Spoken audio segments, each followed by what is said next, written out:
Allah qoysa, hakimiyyəti dəyişək, ölkəmizi düzəldək. Ondan sonra həmən o ətrafda sağ qalan adamlar var, hansı ki o tarixi 90'lardan üzü bəri gələn görənlər. Onlar oturar tartışarıq. Tartışarıq kim haqlıydı, kim. Yəni ona görə deyirəm ki, onda hər şeyi tarix öz yerinə qoyacaq, inanın. Yəni bu tarix üçün lazımdır. Tarixi məsələdir bizə. Biz artıq bu gün başımıza gələn bu bəladan canımızı qurtarmalıyıq. Yəni ola bilər mən demirəm ki, yəni mən nə tarixçiyəm, nə də yəni o şeyi Elçi bəyin yanında olan adamlar var, onlar görürlər ki, o nədir.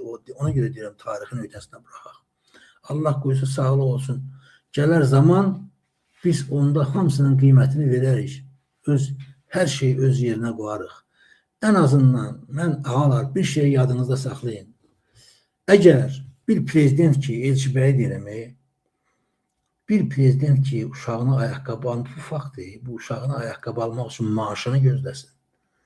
Onun haqqında artıq əks danışmaq mən elə düşünürəm ki, dostlar, yəni şeyə gəlməz. İndi ola bilər ki, bu haradasa zəif prezident olub, ola bilər ki, indi bunu zordan gətirdilər, qoy, hamımızın gözümüzün qabağında dedilər ki, sən lidersən, sən olmalısan, bu da gəldi oldu. İndi ona görə onu qınamaq, ona görə onu şeyləmək, bu absurddur. Mən özdə Elçi artıq həm də Heydər Əliyev Naxçıvanda elə bir gücə çevrilmişdi ki, yəni kimi istəsən, nəyi istəsən sata bilirdi. Görmürdün Azərbaycanın işgə vermələrdən müqavilə bağlamış da kişi.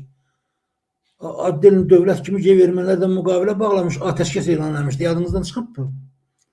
Yəni o nöqteyi nəzərdən başqa şey yox idi. Yəni arxasında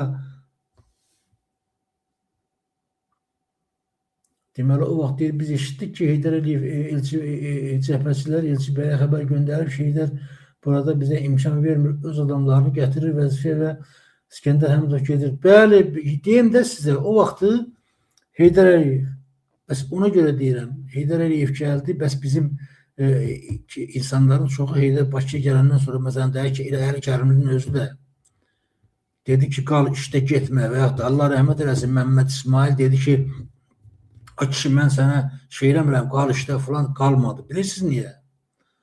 Ona görə ki, Heydər Əliyev Naxçıvana gələndən sonra bütün cəbhəçiləri yığdı ətrafına.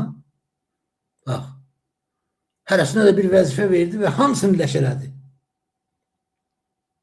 Bilirsiniz, təcrübəsiz adamlar idi. Heydər nə dedi, bunlar elədilər və sonra pis vəziyyətdə qaldılar. Yəni, Heydər Əliyev onları ləşələdi və onlar hamısı qaçdılar Naxçıvandan Bakıya.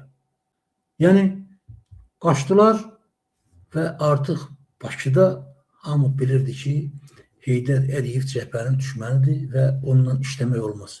Bəxtiyar Vahabzadə də əməyi böyükdür Heydərin qayıtması. Yox, Bəxtiyar Vahabzadənin Heydərin qayıtmasında əməyi böyük deyil. Nədir böyük?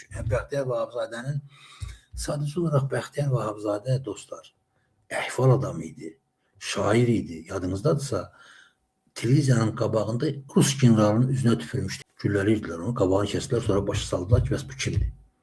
O yadınızdadırsa, Heydər Əliyev çıxış edəndə deputatxanada hamı ayağını yerə döyürdü falan, qoymurdular danışmağa.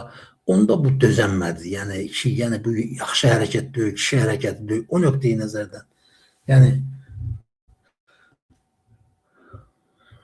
Bəxtiyar Vahabzadənin də əməyi. Yəni bax, belə dostlar. Yəni bilirsiniz, indi Allah bugün bizim bütün o cəza evində yatan qardaşlarımıza, bacılarımıza Allah qapılarını açsın. Yəni mən yenə deyirəm, Allahdan arzu eləməklə Allah qapı açmır. Allah deyir, getsən bir balaca, deyək ki, qapının ruskasından tut, açmaq istər, mən də sana kömək edeyim.